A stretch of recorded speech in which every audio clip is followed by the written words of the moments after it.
I now welcome representatives from the Maritime Union of Australia via video conference. For the Hansard record, could you each please give your name and the capacity in which you appear today?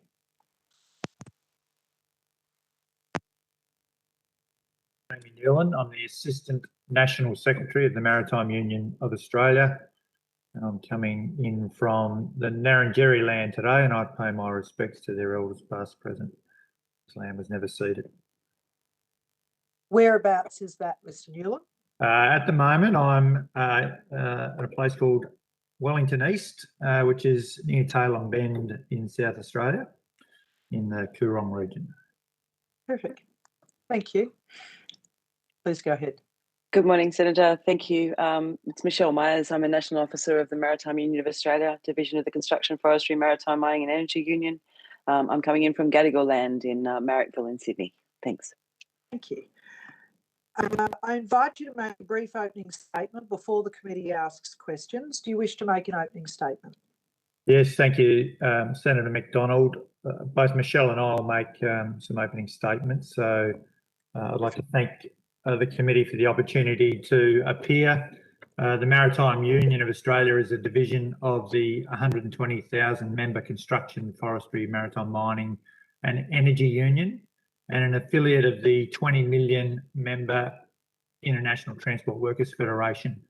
The MUA represents approximately 12,000 workers in the shipping, offshore oil and gas, stevedoring, port services and commercial diving sectors of the Australian maritime industry.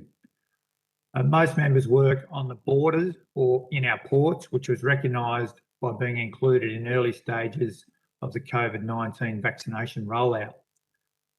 Throughout the COVID-19 pandemic, the MUA has taken an early proactive position on biosecurity and quarantine matters affecting the safety and viability of Australia's ports. The MUA was quick to raise its concerns with both state and federal governments in the early months of 2020 that the biosecurity regime in various ports around Australia had become porous. In the context of responding to the emerging threat of COVID-19, it was open to manipulation or abuse by rogue multinational shipping and cruise companies. The MUA is supportive of measures to strengthen Australia's biosecurity regime in the context of the present COVID-19 pandemic, as well as the development of a long-term robust enforcement regime that multinational shipping companies must comply with. This will hopefully have a secondary benefit of developing and improving a culture of compliance amongst shipping companies and ship owners. I'll just now hand over to Mich-Elle to finalise this statement, Senator. Morning again. Thank you. Our key concern about the proposed bill is the drafting of S108B, which allows for the directions by the Chief Human Biosecurity Officer or another Human Biosecurity Officer to be made in respect of a group of individuals who, and I quote, are at a landing place or port in the Australian territory or at a place that is in close proximity to a landing place or port in an Australian territory, where an aircraft or vessel has arrived at the landing place or port. While this section fills an important gap that was left in the 2015 Biosecurity Act that was not carried over from the 190 Quarantine Act, we are concerned that the drafting is so wide that it will capture portside workers, stevedores, pilots, tug operators, and other maritime service workers whose duties require them to either board a vessel or engage in close quarters with the crew of a vessel. All of these workers are also covered by WHS legislation, which includes a duty on their employer to provide a safe working environment. We seek amendment to this section to protect port workers from becoming the subject of such a group direction, when it would be unfair and unreasonable to do so simply because they were present in whatever capacity at whatever distance at a port where a human biosecurity risk was deemed to exist. The new power must not be capriciously or recklessly in such a way as might unnecessarily threaten the freedom or livelihood, however temporary, of port or maritime workers by unnecessarily subjecting them to a group quarantine direction. For example, not so long ago, there was a heap of Darwin wharfies who were sent to Howard Spring Detention Centre because they boarded a ship that arrived in Australia under 14 days from its last port, despite no crew of the ship being COVID positive.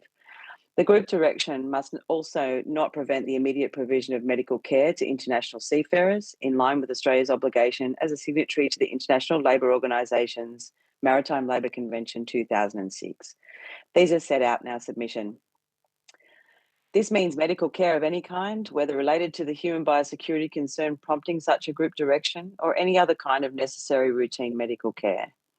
To avoid any doubt, our obligations under the Maritime Labour Convention must also be included in the Biosecurity Bill. This is required because during the pandemic, we have seen multiple examples of state governments using the excuse of biosecurity to send sick seafarers on international voyages without medical care. We also seek an amendment to introduce consistent national requirements for the use of PPE. In terms of the implementation of the bill, the Inspector General of Biosecurity has already indicated that much of the blame for the Ruby Princess debacle occurred due to the failure to enforce existing protocols. We submit that the federal government must become proactive and interventionist in its day-to-day management of any newly bolstered compliance regime. There is scope to further improve the pre-arrival reporting requirements and apply an enforcement regime which elevates the importance of compliance over simple convenience for shipping companies. We've had far too many examples to share with you, but one that comes to mind recently is the Origin Energy chartered ship, the Inga Kasan, a bulk liquids vessel that docked in Sydney for 24 hours in March this year, where 15 wharfies had to be tested and isolated after boarding that ship. That had berthed with infected crew. It was not clear that the crew were infected until a week after the ship left Sydney, when the body of a crew member washed up on a beach in Vanuatu. It was later discovered that the whole crew, 12 crew were COVID positive when it came into Sydney. We note that the government proposes to increase the penalty provisions in the Act by 2 to 3 times their current levels. However, routine non-compliance remains a risk unless the government commits itself to lasting cultural change from the sector and more vigilant enforcement of the provisions of the Biosecurity Act than has been apparent to date. I thank the committee for the opportunity to appear here today and would be happy to take any questions. Thank you both to Mr. Newlyn and Ms. Myers. Thank you for the time you spent preparing your submission, and I particularly want to go to this, the concern that you've raised around section 108B and unnecessarily capturing port workers in a group directive. I think that that's a really important issue that you've raised, because we are seeing, particularly with different jurisdictions, the states and territories all behave differently in this regard, and so we certainly don't want any federal government legislation providing any additional level of complexity around quarantining or so forth. So have you turned your mind to what the changes might be, or you've just flagged that there could be a problem with it as it's currently drafted? Well, Senator, we've flagged it. The problem, as Mich-Elle highlighted, was the Darwin wharfies who were working for Cube. And again, this is an issue that related to the Chief Health Officer of Northern Territory. So it didn't really fall under the Biosecurity Act, but this is something we think should. Otherwise, it does impact different jurisdictions or states on the basis of port workers or stevedores or tug workers that may come into contact with foreign crews. Now, this is specific, of course, to COVID, but it could relate to any other biosecurity issue that arrives by vessel.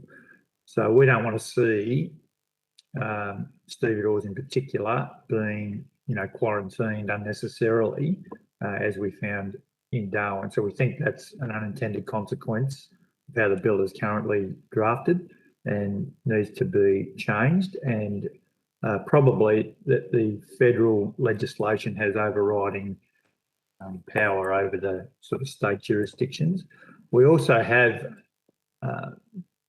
significant health and safety arrangements, particularly around this COVID stuff, that until recently has prevented or seen very few stevedores in particular in ports contract the virus. There's been a few in the last week or so in Melbourne and a couple elsewhere, but those were very isolated in the early stages due to the very good work health and safety parameters put in place to deal with COVID, and our union and the stevedoring companies in particular worked very closely to ensure those things occurred well, and we'd like to see those work health safety arrangements, be applied as they are with some,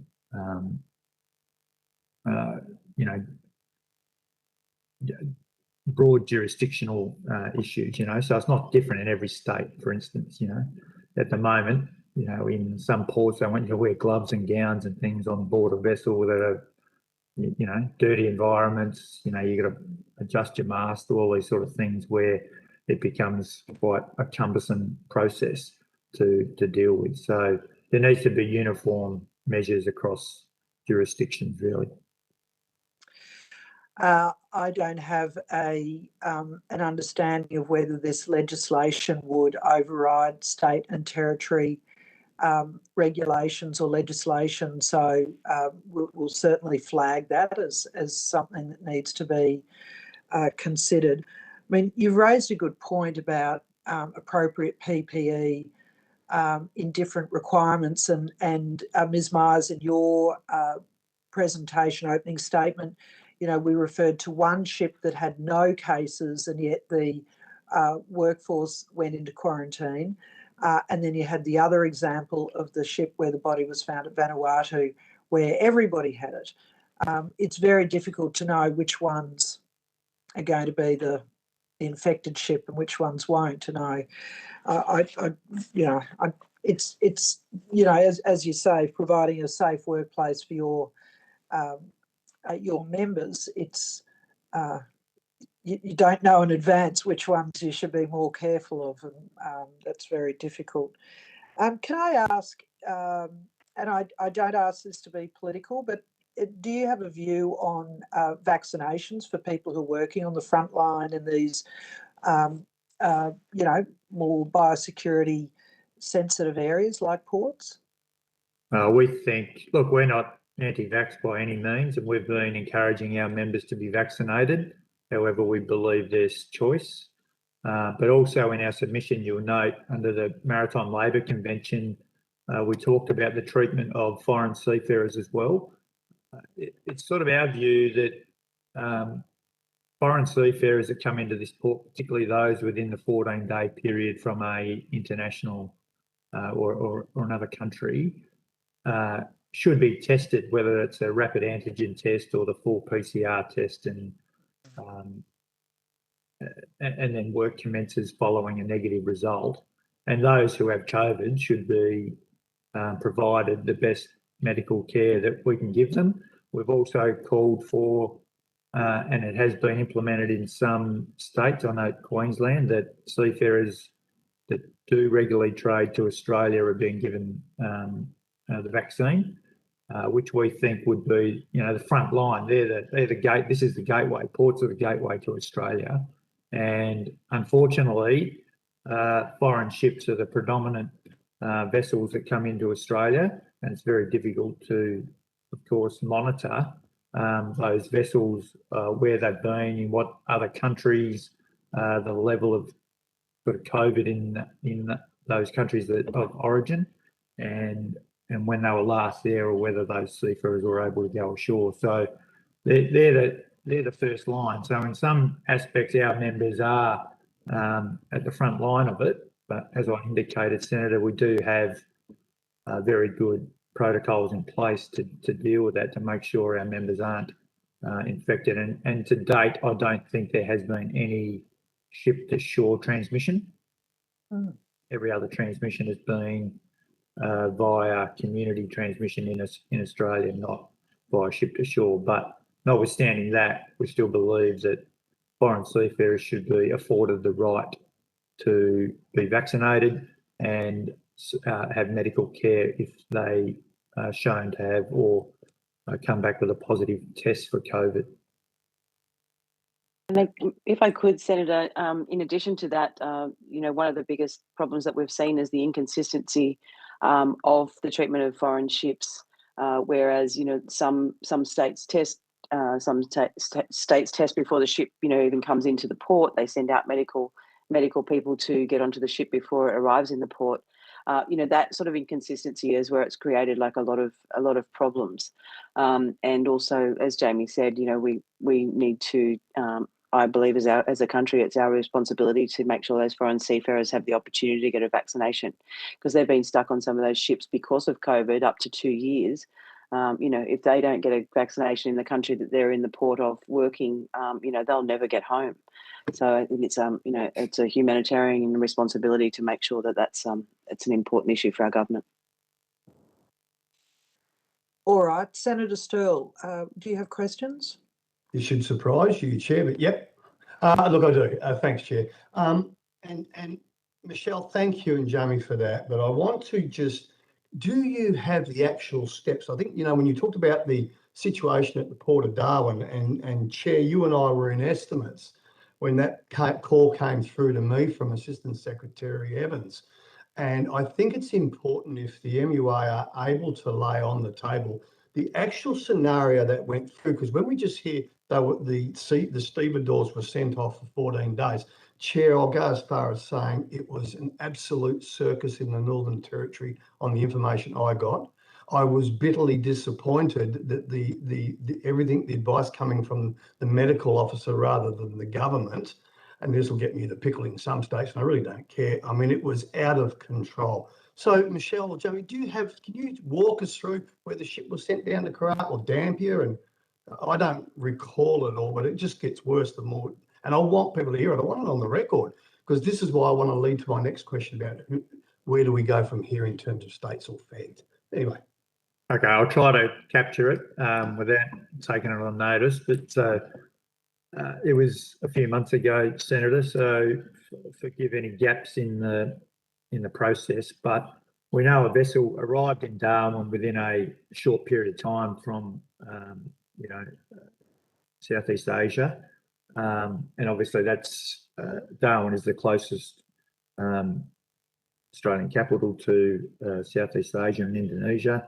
A vessel arrived. It was given pratique, which meant that had no quarantine issues. The vessel berthed alongside in Darwin, which meant a pilot had to board the vessel to bring it in and navigate it through the channel into Darwin and berth it. Tugs had to provide assistance to berth the vessel, and then there were linesmen that were receiving lines from the ship to tie it up alongside. Wharfies then boarded the vessel, as is usual custom and practice, to start the discharging process. We understand that whether it was the chief health officer or one of his deputies or delegates observed wharfies on board the vessel without what they considered the appropriate personal protective equipment. However, this vessel was declared, as I said, pratique, no quarantine. Evidently, there was no one on board that vessel with COVID.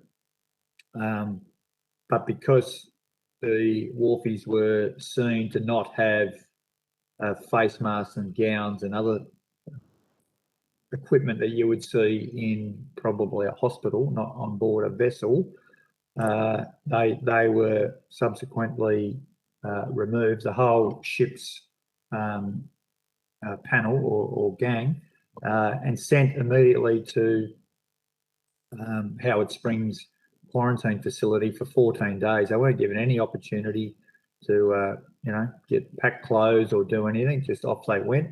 They obviously remonstrated with the police and the direction. We captured on video that the police had said, look, this is over the top. We understand this is a direction of the chief health officer and we understand you guys haven't done anything wrong. It's a bit over the top. And as I indicated a bit earlier to Senator McDonald, there's been no ship-to-shore transmissions that we're aware of, other than a pilot in Queensland. Forgive me for that. but in the context of wharfies, not one ship-to-shore transmission because of the protocols that we have in place. And every other vessel, and you know yourself, Senator Stirl, the humidity and the heat in Darwin would be quite restrictive outside with gowns and masks and face shields, let alone working in a dirty environment on a vessel where you'd have to regularly, with greasy gloves and whatever, readjust face mask and everything else. So that example was one that we don't want to have repeated or see repeated anywhere in the country, let alone Darwin. So, you know, we're of the view that everything was, all the protocols were followed as per every, excuse me, every vessel before that. Thanks, Mr. Newlyn. But also, and my conversations with Assistant Secretary Evans was, I was told the ship subsequently sailed. It was held up there for a few days, and then it went to Dampier, I believe. And I'm keen so we get this whole picture, you know, see, because I get so annoyed, and it's like the road transport industry, dotted lines on a map. How do we have different rules around this nation for transport? So anyway. Sorry, I didn't get to that point. You're right. Yeah, please, sorry. Yeah, so the other question we asked was of the Northern Territory Chief Health Officer was for them to provide PCR testing for the whole ship's crew and the wharfies on board so that we could get an understanding of whether there was any COVID. So obviously with 13 wharfies removed from the vessel couldn't be further worked. The employer, Cube, had to provide and pay for the PCR testing of the crew. That came back negative. The vessel then sailed to either Port Hedland or Karratha, I think, somewhere in northwestern Australia. Yeah. Where I don't think it's unknown anywhere. Probably the most strictest border security protocols in the country from a state, and the McGowan government allowed that vessel to berth and be worked on the back of the fact that that crew had PCR tests in Darwin that returned negative.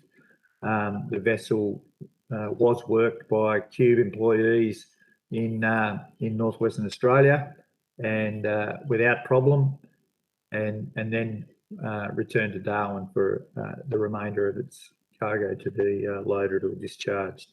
So the differences in two state jurisdictions is, you know, completely one end of the spectrum to the other. And interestingly, the state that has the strictest protocols in place allowed the vessel to be worked and berthed. Yeah. Thank you, Mich-Elle. Did you want to add something? I just wanted to add too that the initial issue with that ship in Darwin was because of fatigue, and there was a discrepancy between the number of crew on board declared by the captain.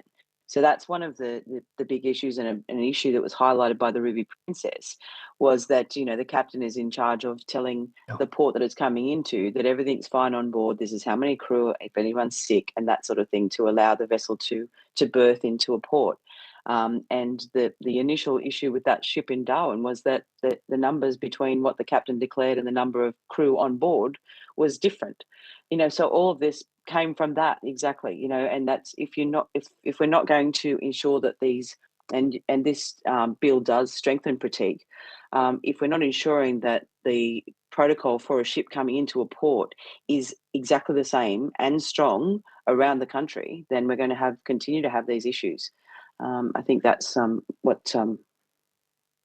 the piece that actually started that whole thing off before it hit Darwin. Thanks, Ms. Myers. I would ask this question, but how often does the captain get the crewing numbers wrong? Do you have any evidence of that? Oh, just not of that specific incident, Senator, but these are the concerns we have around the arrangements for notifying of critique, and that is more often than not, particularly on these flag of convenience international vessels, the captain of those vessels or the master of those vessels under enormous commercial pressure make sure that vessel keeps moving, that it's worked and sailing to its next destination. They don't want to be held up. We already know that in a lot of cases on flag convenience ships, crews and their welfare, let alone their industrial arrangements, are very poor. And often the captain, as the ship owner's representative, is the hard taskmaster that needs to get that vessel in and out. And there are many examples of exploitation in that space, and we're concerned that those arrangements don't protect Australia's biosecurity arrangements to the best opportunity, particularly with COVID, particularly with the way that each state has determined its own COVID protocols for vessels arriving. We think Queensland's probably the best, but there's no national uniform approach to this, and that is something that needs to be amended or changed. And that's where I was going to lead to when I said to you my next question 3 questions ago. So thank you for raising that Jamie. So, you know, I have this real, as I'd said, I have this real bug under my bonnet about the states having different rules because our transport sovereignty, I don't know how we're still doing it, to be honest with you.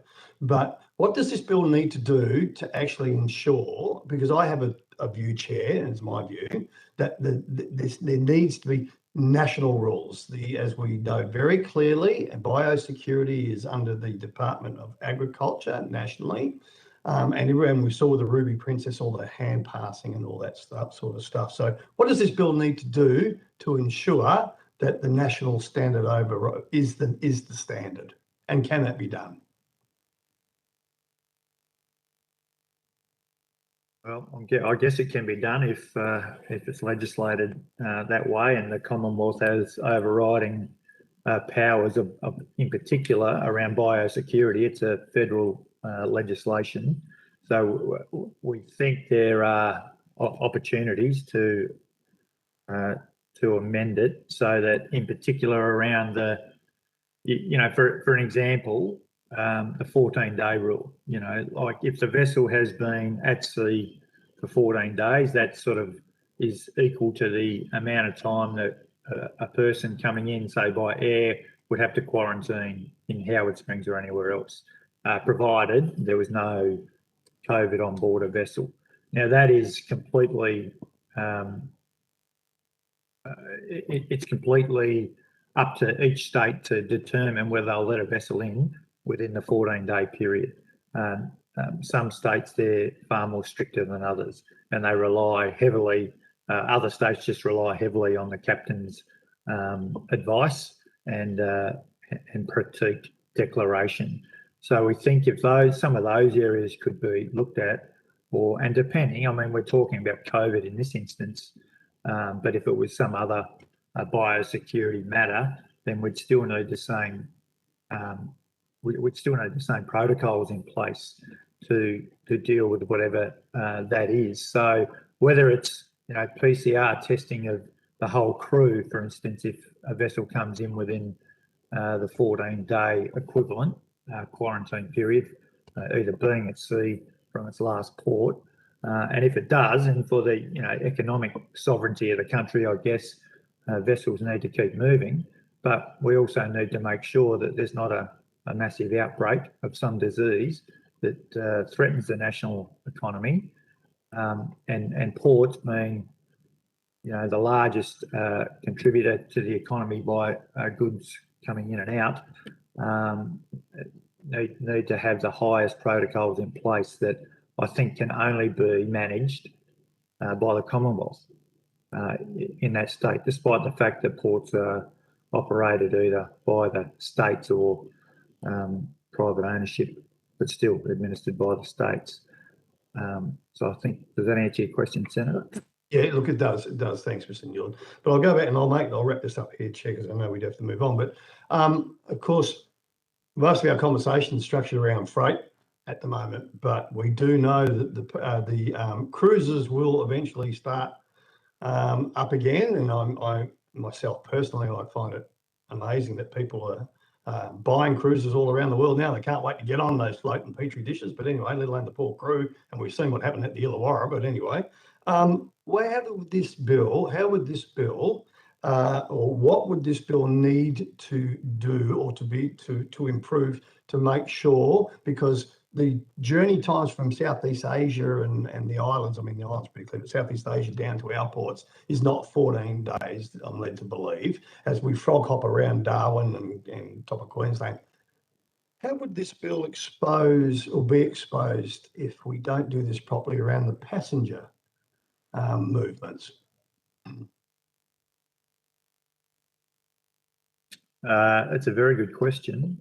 At the moment, we see some of the small expedition cruises that are Australian operated and owned, even coming under some scrutiny, which seems a little different, a little hard to believe, given, you know, you can have 300 people on the GAN coming from Adelaide to Darwin, but you can't have 150 people coming from Broome to Darwin on a ship without there being an issue. So there are the main issues in that, I guess, Senator, are more to do with the international cruise ship lines.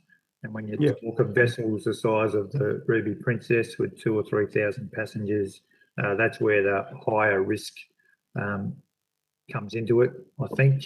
The Ruby Princess obviously dealt with, you know, even the inquiry sort of understood that there were a lot of failings in the process, and I think those, I guess, unintended consequences of the changes from the Quarantine Act to the Biosecurity Act in 2015 allowed, you know, the Ruby Princess to be able to continue to operate without having to advise the biosecurity officers of the amount of people that were sick on board.